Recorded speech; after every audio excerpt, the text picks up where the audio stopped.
Happy Friday, Red Sox fans. Welcome to another episode of the Locked On Red Sox podcast.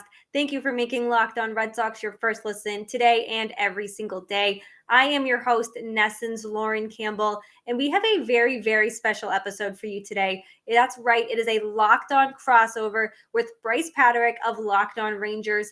Brice and I preview the Red Sox-Rangers series that begins tonight. Hopefully the Red Sox can turn things around after another walk-off loss on Wednesday night. So Brice and I get into the series. We talk some players to look out for and everything in between. Let's get to it. You are Locked On Red Sox, your daily Boston Red Sox podcast. Part of the Locked On Podcast Network, your team every day.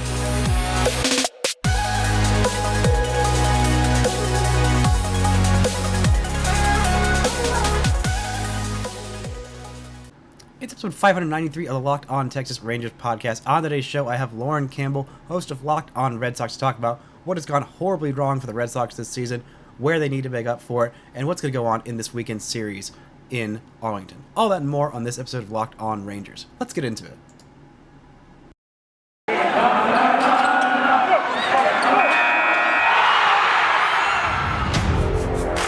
You are Locked On Rangers, your daily Texas Rangers podcast.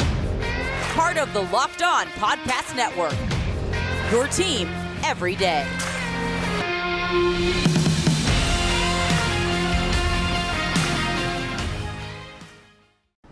You are Locked On the Texas Rangers and Locked On to the Boston Red Sox. I'm your host of the Locked On Rangers podcast, Brice Paterik. Joining me today is Lauren Campbell, host of the Locked On Red Sox podcast. We're going to talk about this weekend series and how this season hasn't started either way our teams wanted. But first, thank you all so much for making Locked On Rangers and Locked On Red Sox your first listen every single day. If you're not already, go ahead and follow us on Twitter. Follow me at Brice Paterik. Follow Lauren Campbell at Lauren, and follow the show at Locked On Rangers and at Locked On Red Sox or _ Red Sox. LO_Red Sox. Okay, yeah, and subscribe to both of us on YouTube. I think I might have hit the 800 subscriber threshold mark, whatever. Clearly, Sundowning's still doing super duper well. But Lauren, thank you so much for joining me and saving my voice for half an episode. How are you doing today? I'm doing great and happy to be here. I think the last time we did a crossover, our teams were in much different positions than they were right now. Well, I'll say yours was. I won't say that mine was in a different position.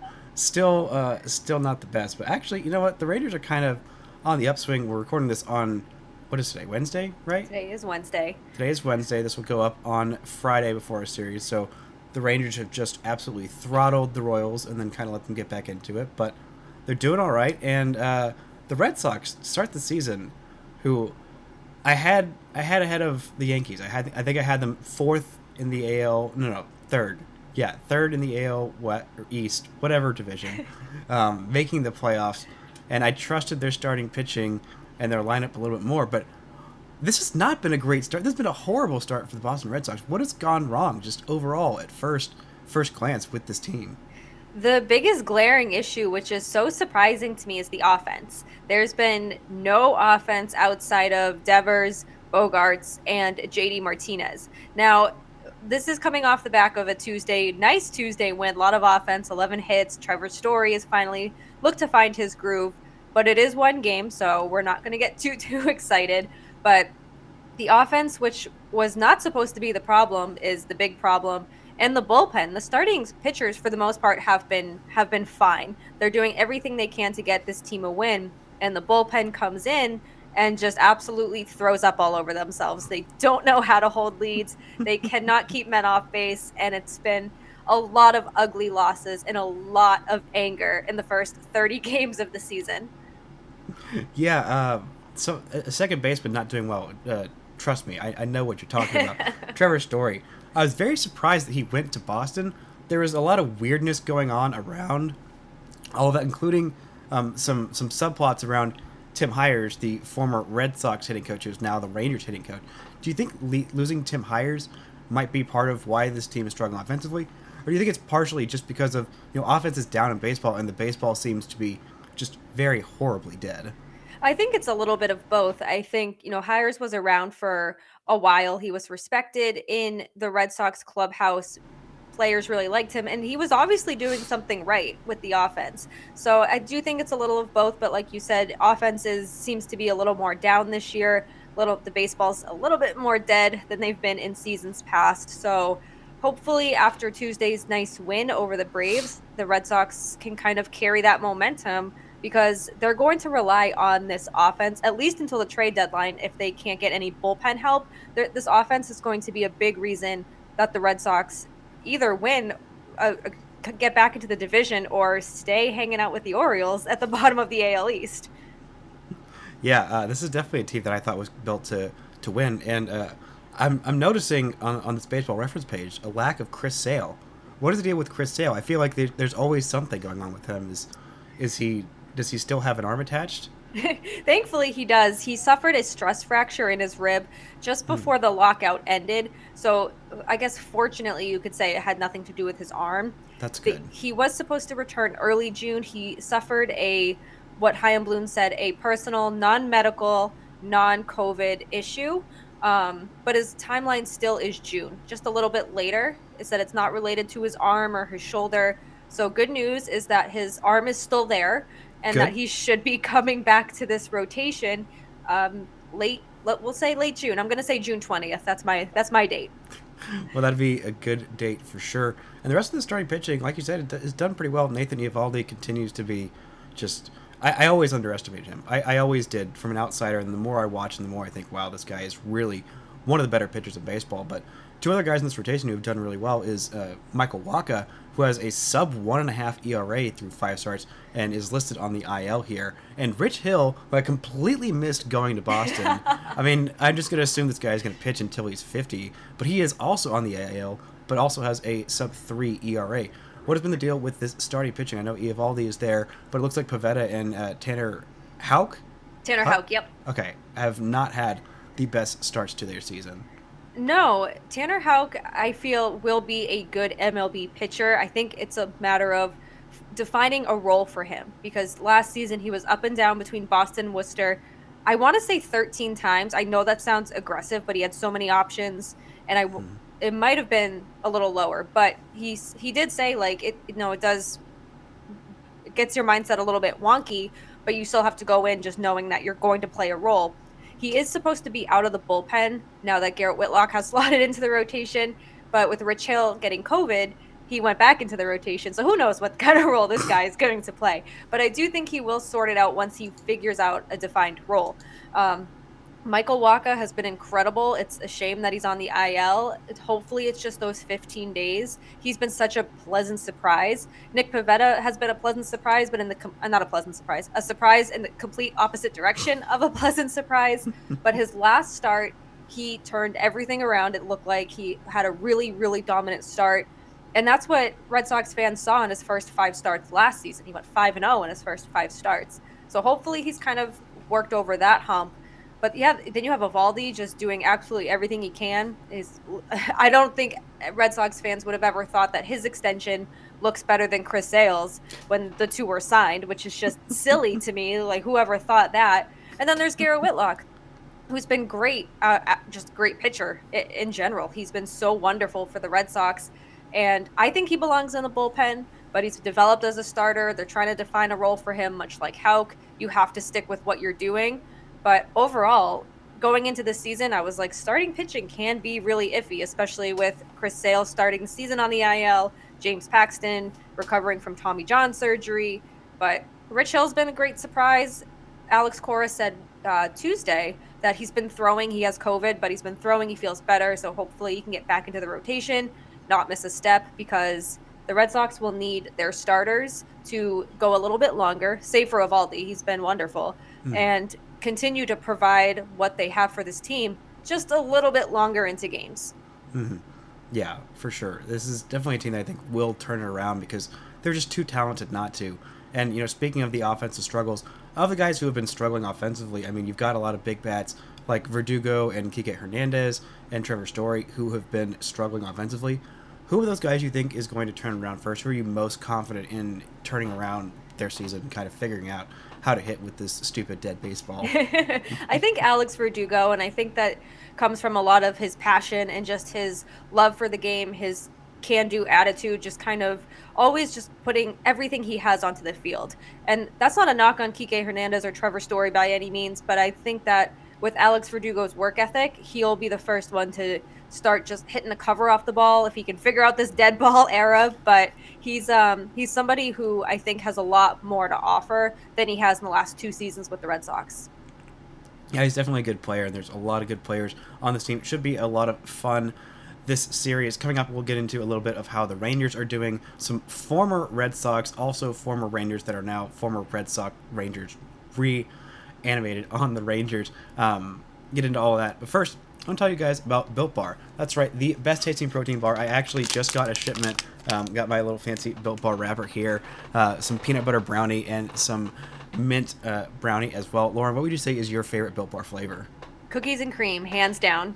Oh, fantastic. I just went through I was like 3 or 4 days without my built bar, any Built Bars in the fridge, and I was like, oh my gosh, I just finished up these cookies and cream, I need some more.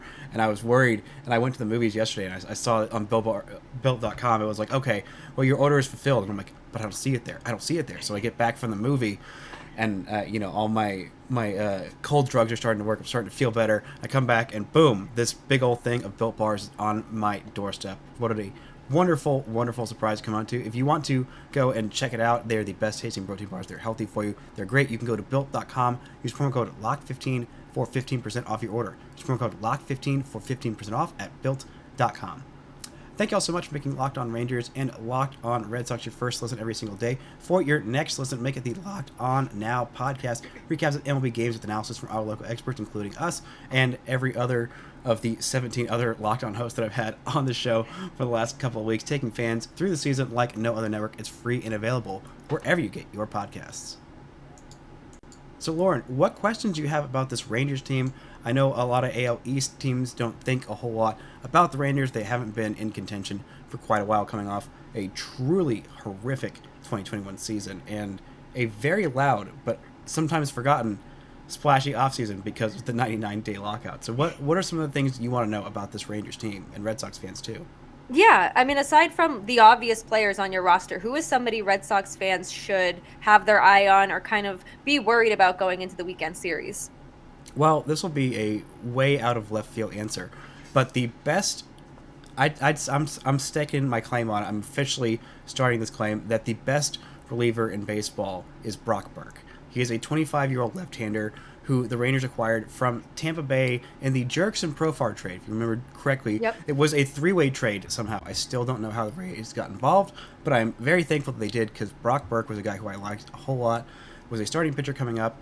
In 2020, he had a shoulder injury that I thought was going to basically end his career. He came back in 2021, looked horrible, just absolutely horrible.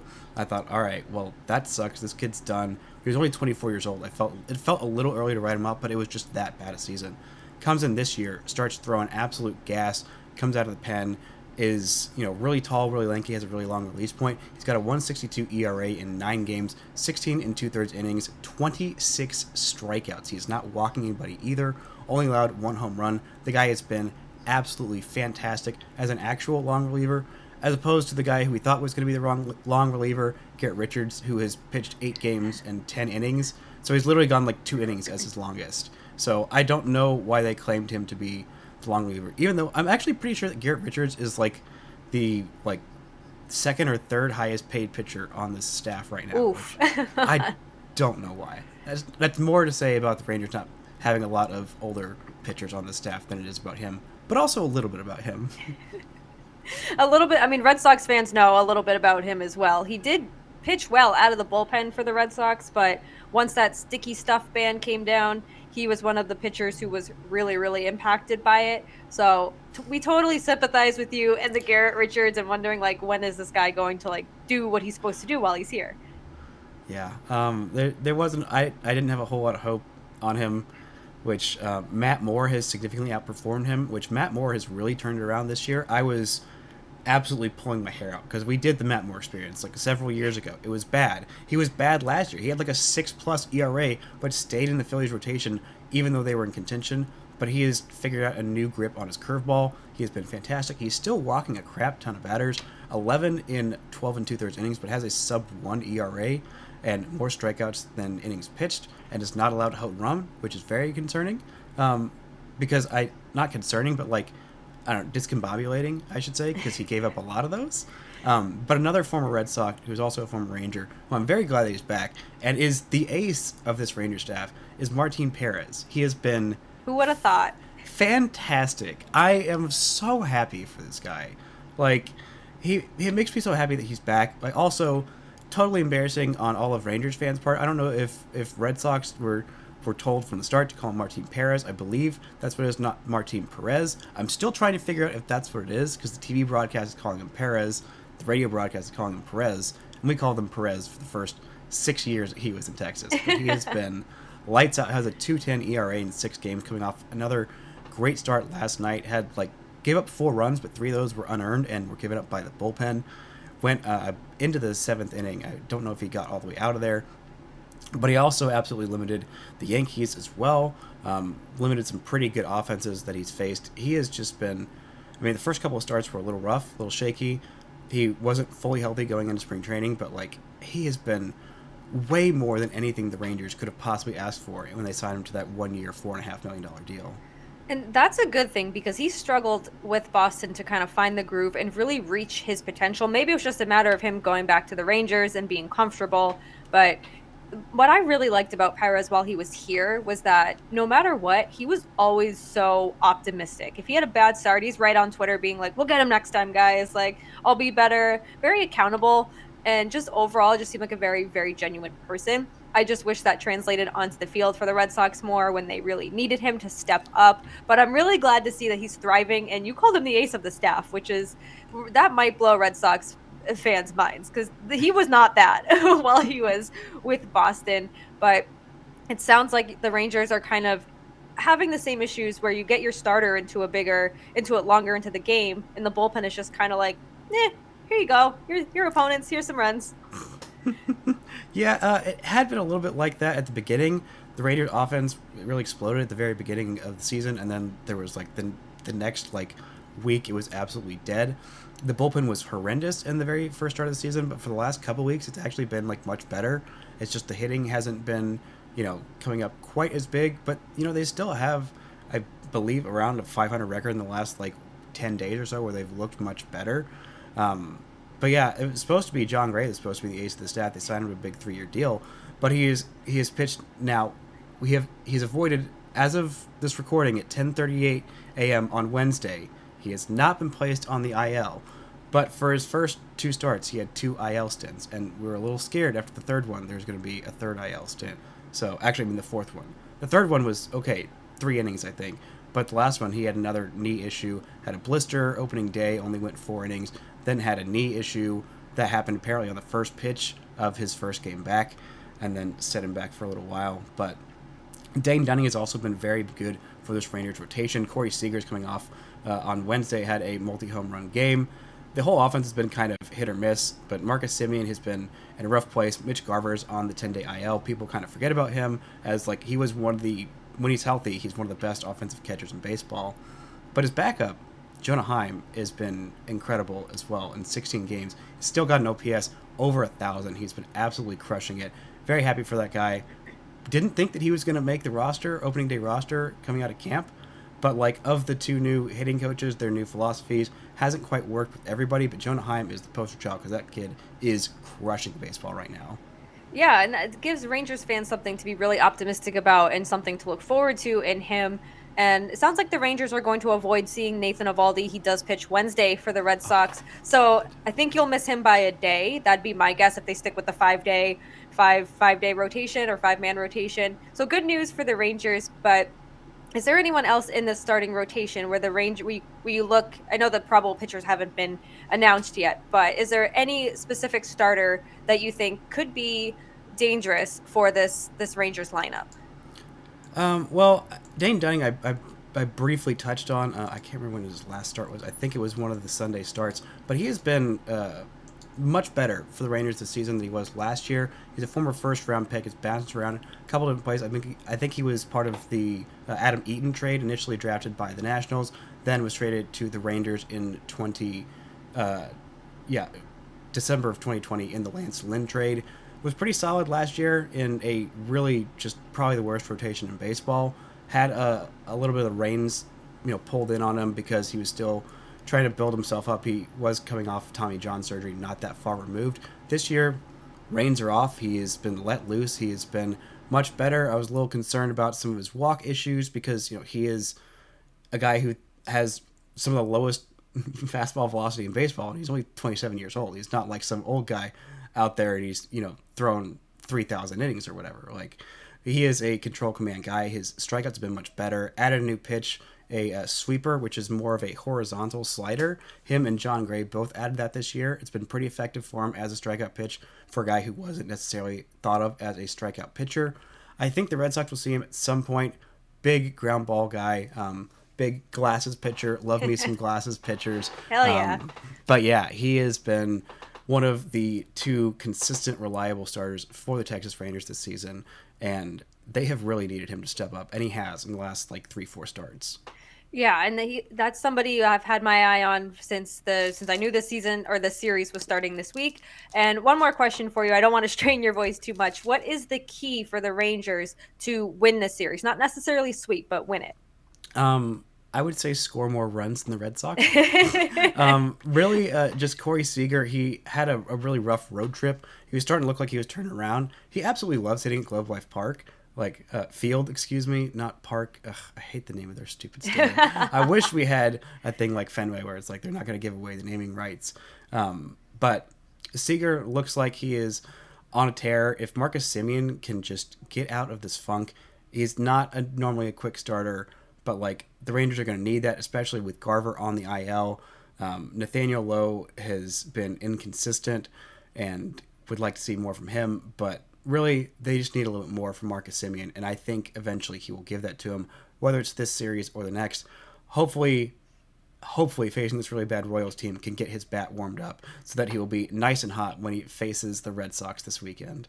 See, I'm kind of hoping that with the Braves, even though they're not a bad team, but the Red Sox had really good offensive showing on Tuesday, that maybe that can spark Trevor's Story to kind of go into Texas and just hopefully the Red Sox can take this series because they have not won a series since April 13th. I feel like I'm that Titanic gif. It's been 84 years. It's been a very long time for a Red Sox fan. So at least the Rangers aren't going through that right now. Yeah, no, thankfully they are not. They are going through their own drama and issues, but it's looking like they are what I want them to be this year, as in not a terrible team. That is what I wanted this season, and I think that's what I'm getting.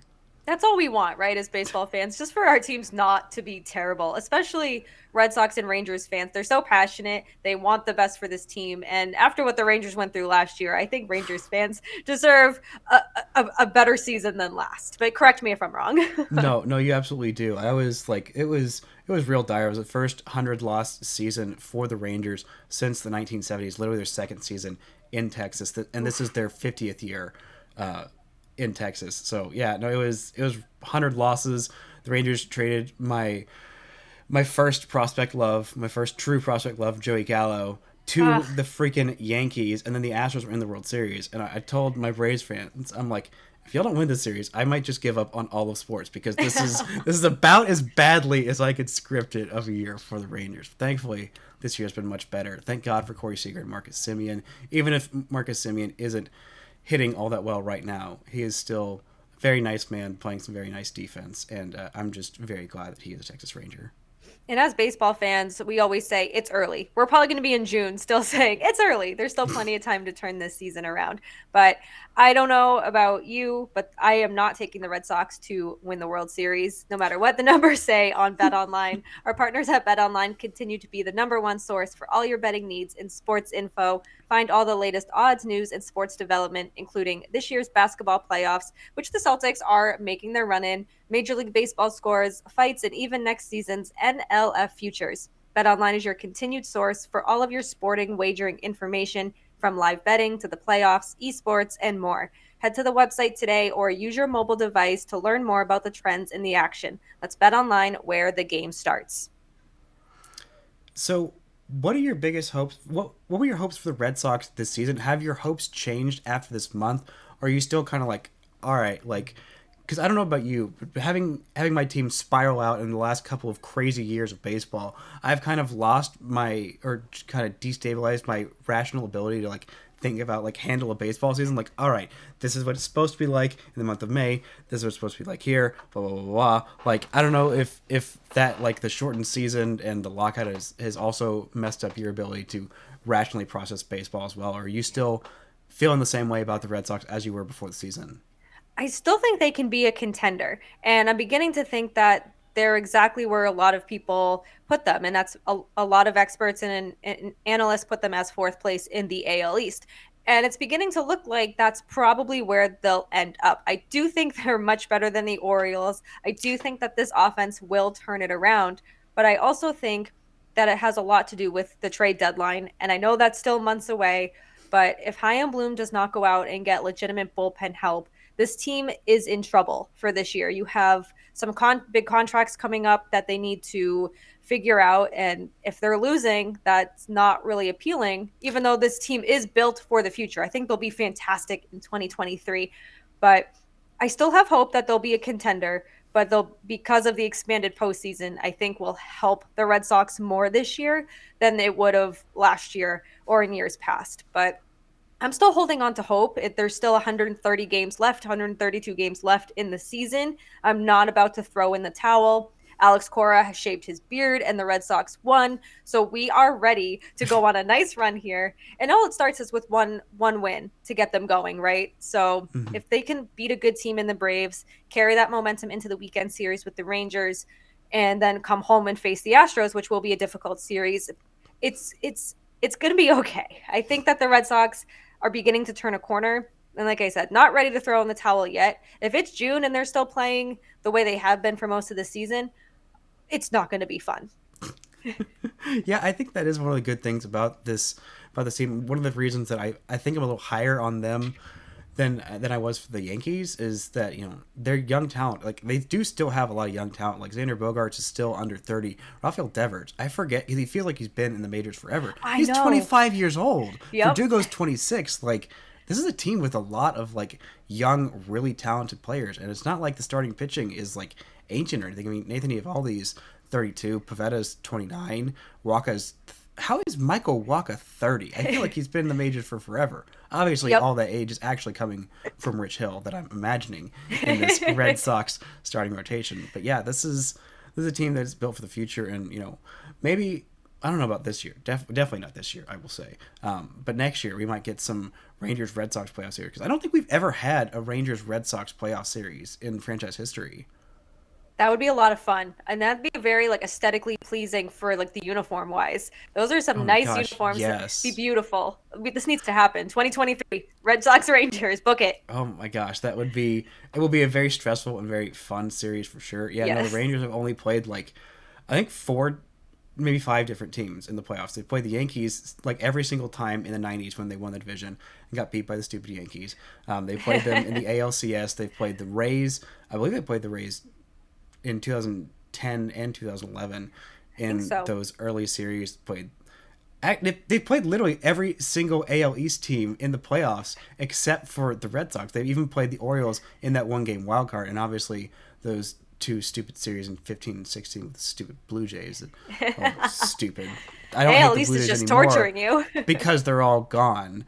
And I like Vladimir Guerrero Jr. But yeah, that's the only team the Rangers haven't played in the AL East in the playoffs is the Red Sox. So I'm sure it'll happen in the next couple of years because this team, I know Boston fans understand what it's like to be in a big market, a team with a lot of expectations, and not want to have any of those long rebuilding seasons, because even one rebuilding season is absolutely torturous. And Sure that's is. why the Rangers spent $500 million in a week, because they're like, that sucked. That sucked real bad. The plan was to be contending in 2020, had this new stadium. You know, they brought in a two-time Cy Young winner for the best reliever in baseball, who has a 102-mile-an-hour cutter for one inning of Corey Kluber. Still mad. keep seeing those stat catch Oh, videos. no. Oh, look at Emmanuel Clase. He throws a 103-mile-an-hour cutter. Yeah, shut up. I want him back. I want him Tell back. us how you really feel. Oh, that is how I really feel. Really upset that Colleyville, or not Colleyville, Mansfield. I don't remember. He's from somewhere in Dallas. Corey Kluber, and he pitched 1 inning. And Morgan Price and I, my former co-host, were so excited. Like, the only way this trade goes wrong is if his arm falls off. And his arm fell off. And I was like, well, that sucks. It's like, all right, it's classic. He won't turn into like the best reliever in baseball. He did. It's fine. It's fine. I would take that swing 100 times out of 100. A fourth outfielder and a relief prospect for a guy who's won multiple Cy Youngs, like, that's a swing you can't not take. I agree. I 100% agree with that. I don't think I can add anything else. You were just so passionate about that. Like, I feel that. I felt that in my soul. Oh, it still brings me so much pain. Especially seeing him pitch somewhere else. I'm like, oh, look, you're still pitching somewhere else. You get to have your arm attached. I mean, I don't want his arm to actually be disattached. It's just... Right. It was an awful situation and a real bummer. But, you know, the Klubot is back and working somewhere else, and that's fine. And I will maybe eventually get over it when Emmanuel Clase's fastballs or cutters go from 102 to like 98 or something. Time will tell, right? That's what I always say. Time will most definitely tell. But any closing thoughts on this weekend series, Rangers, Red Sox, baseball, anything like that? It's going to be a fun series regardless. I mean, the Red Sox are better than what they are, and I think that this is a good opportunity coming off a series against the Braves. Regardless if they lose the series, you still took one from them, and going into the series against a Rangers team that is under 500, much like the Red Sox. But this is a good time for the Red Sox to start beating up on teams. Yeah, it definitely is. And the Rangers, while they are improved, I do think they should be worse than the Red Sox this year. This would be a nice series for the Red Sox to have. Also, the Rangers. Honestly, I just want this offense, some of these guys to just start hitting the baseball. I want the baseball to stop being dead. Like, give me some dingers. Even if the Rangers lose, like, all 3 games, like 10-9, I will be happy with that as long as, you know, Dane Dunning doesn't get roughed up too much. Like, just rough up some of the guys in the bullpen that I don't care about as much. But give me some dingers, give me some offense. This should be a very, very fun series.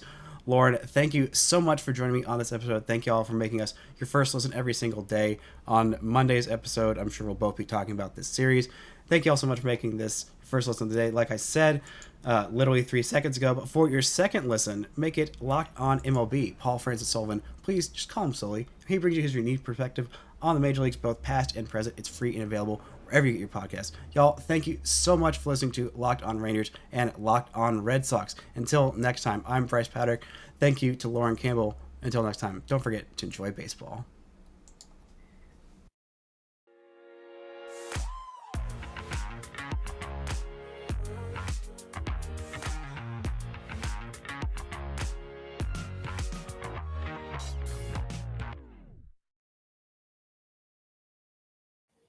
We hope you enjoyed this Locked On crossover with Brice Paterik of Locked On Rangers. Be sure to follow Locked On Rangers on Twitter and Locked On Red Sox at LO_Red Sox. Once again, thank you so much for tuning in today. We are so excited to begin this series, hopefully get the Red Sox back on track. Be sure to rate, review, and subscribe to the Locked On Red Sox podcast right here on YouTube, Apple, Spotify, wherever you get your podcast. Follow us on Twitter at LO_Red Sox. Jake at Jake Iggy. He will be back soon. And me, Lauren. 3 Laws, Lauren with 4 R's. Find all of my written work right on NESN.com for all Red Sox, Bruins, everything in between. Have a great weekend. And don't forget to check out other MLB shows on this network. Locked On Rangers, Locked On Astros, Locked On Yankees. Everyone does an incredible job here at Locked On. Have a wonderful weekend. We will be back Monday. Let's go, Red Sox.